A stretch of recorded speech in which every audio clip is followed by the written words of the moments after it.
घर का बंटवारा। अरे विनोद, तूने हलवाई को सारा सामान तो दे दिया है ना? अक्षय की शादी में कोई कमी नहीं रहनी चाहिए। आखिर सबसे छोटा भाई है तुम सबका। हाँ माँ, आप चिंता मत करो, मैं पूरा ध्यान रखूंगा। मंगल बेटा, तूने तो कहा था कि फूल का ऑर्डर दे दिया है, यहाँ तो फूल पहुँचे ही नहीं। अब क्या बहू की विदाई के बाद फूल आएंगे? माँ, मैंने अभी बात की है फूल वाले से, वो रास्ते में ही है। आप किशोर भैया से क्यों नहीं कहती कुछ करने को? किशोर पहले ही मेरे बताए काम कर रहा है। पास के सभी रिश्तेदारों और मोहल्ले वालों को कार्ड वही तो देकर आया था। रिसेप्शन के लिए हॉल भी उसी ने बुक किया था। टेंट कुर्सी वालों को भी तो वही देख रहा है। पर कई मोहल्ले वाले तो हमारे भरे पूरे परिवार से जलते भी है, उन्हें बुलाने की क्या जरूरत थी? बेटा, शादी ब्याह में तो बुलाना ही पड़ता है, नहीं तो लोग क्या कहेंगे। दादी दादी देखो ना, हलवाई अंकल हमें लड्डू नहीं दे रहे, आप इनको डांटो ना। अरे चैन सुख दे देना बच्चों को लड्डू, क्यों तंग कर रहा है इन्हें? बीबी जी, मैं कहाँ मना कर रहा हूँ, लेकिन लड्डू बनते ही ये बच्चे उठा उठा कर खा लेते हैं। अरे मैं तो इन्हें थाल में रख के परोस भी नहीं पा रहा। भागो, अब कोल्ड ड्रिंक पीने चलते हैं। भागो भागो, अब कोल्ड ड्रिंक पीने चलते हैं।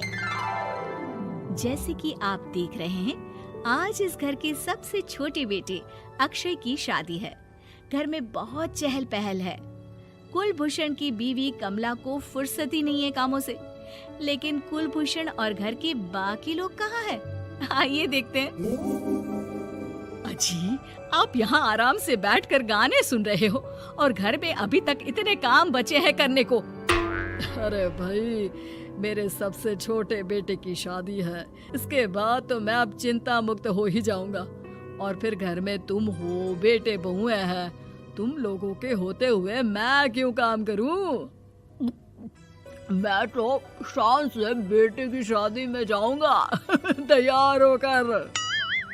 अरे ठीक है, अब आप आराम ही कीजिए। एक बार अभिषेक की बीवी आ जाए, फिर मैं भी आराम करूंगी और मेरी चारों बहुएं पूरे घर की जिम्मेदारियां संभाल लेगी। इतना कहकर कमला वापस अपने काम में लग जाती है। बेटा भी, तू अब तक तैयार नहीं हुआ? किससे बात कर रहा है फोन पर? तैयार कैसे हूँ? सैलून जाने से तो आपने मना किया है, क्योंकि मुझे हल्दी लग चुकी है। भाभीयों को देखो, सुबह से पार्लर में है। अक्षय की शादी हो जाती है और नंदिता बहू बनकर घर आ जाती है, लेकिन इस घर की खुशियों को मानो किसी की नजर लग गई थी। नंदिता के आने के बाद आए दिन घर की शांति भंग होती रहती। अपने माँ बाप की इकलौती बेटी को इतने बड़े परिवार की जिम्मेदारियां कहाँ संभालनी थी? अभी देखो ना, मेरे हाथों की मेहंदी भी अभी नहीं उतरी है और तुम्हारी मम्मी ने मुझे घर के कामों में लगा दिया। मैंने सोचा था कि घर की सबसे छोटी बहू होने के कारण मुझे सब पलकों पर बिठा के रखेंगे, पर यहाँ तो पलक झपकने की भी फुर्सत नहीं मिलती। देखो नंदू, शादी के पहले ही मेरे घर वालों ने तुम्हें और तुम्हारे पेरेंट्स को बता दिया था कि मैं जॉइंट फैमिली में रहता हूँ, तो फिर अब ये शिकायत क्यों? और फिर तुमसे पहले मेरी भाभी भी तो आई थी शादी करके, उन्होंने तो कभी कुछ नहीं कहा। नंदिता तब तो चुप हो जाती है, लेकिन ऐसा बहुत दिनों तक नहीं चलता। अरे नंदिता, माँ बाबूजी की दवाई का टाइम हो गया है, उन्हें दवाई दिलाओ और उसके बाद सबके लिए नाश्ता बना देना। पर भाभी, मैं तो अभी अपना फेवरेट सीरियल देख रही हूँ, प्लीज मेरी जगह आप कर लो ना ये काम। ठीक है, मैं तेरी जगह माँ बाबूजी को दवाई दे आती हूँ और नाश्ता बना लेती हूँ। तू मेरी जगह पूरे घर की डस्टिंग करके 5 बच्चों को स्कूल के लिए तैयार करके भेज देना और दोपहर का खाना बनाने के बाद कपड़े धोकर सुखा देना। उसके बाद हम दोनों मिलकर बाजार जाकर सब्जी ले आएंगे, फिर डिनर की तैयारी कर लेंगे और उसके बाद बस भाभी, मैं माँ बाबूजी को दवाई देकर सबके लिए नाश्ता बना देती हूँ। हे भगवान, ये कहाँ लाकर फंसा दिया मुझे। मेरे घर में तो गिनती की 8 रोटियाँ और 2 सब्जी बनती थी और नाश्ता निपट जाता था, यहाँ तो रोटियों का ढेर और सब्जियाँ बड़े बड़े पतीलों में बनानी पड़ती है। नाश्ता बनते बनते लंच का टाइम हो जाता है और लंच बनते बनते डिनर का। अभी मुझ में तुम्हारे पूरे परिवार का नखरा उठाने की और ताकत नहीं बची। मैं ऐसे नहीं रह सकती। अरे तो क्या चाहती हो तुम?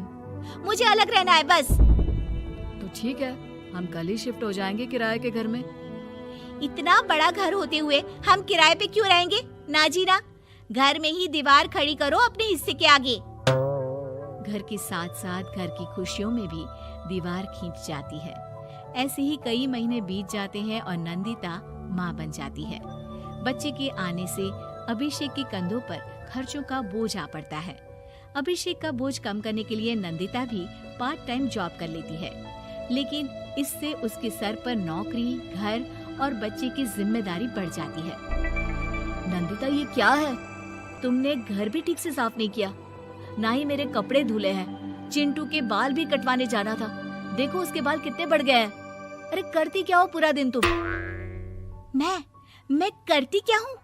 तुम्हारा नाश्ता और लंच बनाने के बाद चिंटू को डे केयर सेंटर पर छोड़ कर आती हूँ, फिर खुद ऑफिस जाती हूँ। पूरा दिन काम करके आने के बाद बिना आराम किए बाजार से सब्जियाँ लेकर आती हूँ, घर आकर खाना बनाती हूँ, चिंटू को देखती हूँ और क्या करूँ मैं? तो किसने कहा था अपने सर पर इतने काम लेने को? मत जाओ ऑफिस। ऑफिस जाए बिना घर के खर्चे कहाँ से पूरे होंगे? चिंटू की डे केयर का खर्च, उसके लिए बेबी फूड का खर्च, प्रेस वाले का खर्च, ये सब तुम्हारी सैलरी से होता नहीं है। अगर परिवार से अलग नहीं होती तो इतनी मुसीबतें नहीं उठानी पड़ती तुम्हें परिवार के साथ मिलकर काम करने में दिक्कत थी, लेकिन काम तो अब भी बहुत है तुम्हारे सर पर। चिंटू को भी डे केयर भेजने की जरूरत नहीं पड़ती। उसको गोद में खिलाने के लिए दादा दादी और घर के सभी बड़े होते। उसके साथ खेलने के लिए उसके भाई बहन भी होते। मेरे तीनों बड़े भाइयों के बच्चे भी बड़े हुए हैं, लेकिन बिना महंगा बेबी फूड खाए, क्योंकि मेरी माँ और भाभियाँ बहुत अच्छे से जानती है कि बच्चे को क्या खिलाना चाहिए। बिजली के बिल जैसे खर्चे भी सब मिलकर बांट लेते थे, लेकिन तुम्हें तो सबसे अलग रहने में ही मजा आता है, तो अब शिकायत क्यों करती हो? बस करो अभिषेक, बस करो। मैं मानती हूँ कि मैं गलत थी। मेरे एक गलत फैसले ने हमें बिल्कुल अकेला कर दिया है सबसे। एक घर में होते हुए भी हम बाकी परिवार से अजनबियों की तरह रह रहे हैं। अभिषेक और नंदिता की सारी बातें घर के बाकी लोगों को सुनाई दे रही थी। तभी कमला बोल पड़ती है। अरे नंदिता बहू, किसने कहा कि तुम अकेले हो? तुम्हारा इतना भरा पूरा परिवार है ना तुम्हारे साथ। हम तो बस ये चाहते थे कि तुम अपनी गलती समझ जाओ। अगर हम तुम्हें समझाते तो शायद तुम ना समझती, लेकिन अपनी गलती का एहसास तुम्हें खुद हो गया है, तो अब तुम समझ चुकी हो परिवार में एक साथ रहने का मोल क्या होता है। मम्मी जी, मुझे माफ कर दीजिए, अब ऐसा दोबारा कभी नहीं होगा। अरे माफी बाद में, पहले मेरा पोता जरा मेरी गोद में तो दे, और तू जाकर सबके लिए चाय बना ला।